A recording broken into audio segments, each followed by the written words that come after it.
Hello friends, good morning, जय जगन्नाथ। तो आज हूँ 6th डे।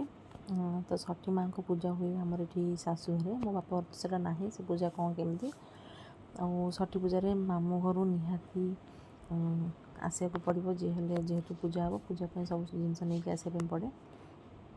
मो माँ आसिक पहुँचला। तो ये आमर साई पड़ोसा 5 जन को स्त्री लोक डकाई पूजा होता। मो माँ ये बस देखुला केमती कौन पूजा हुए। सब मोर जी सब जा मैंने हे से मिसिक पूजाटा को माने केमती कौन हम से करुले।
तो ये आम पूजा सरी पूजा सरला ये सिजुपत्र आमर ये कला पकाती और से दिन कला माँ और छुआ 2 जन लगाती।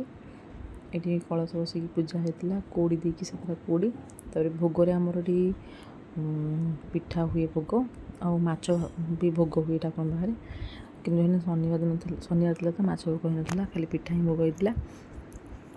मुझे जानी माछ भोगटा कौन तार रही कि प्रथा माछ भोग हुए ठाकुर पाखे कि आम पिठा भोग होता पूरी और मिठा भोग होता।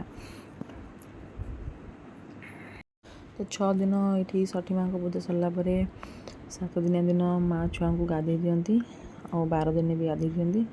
तो कई 21 पर्यटन भी रुहती नख फक न काटिक 21 दिन ही नख काटिकी गाधती 21 दिन जाए गाधाती।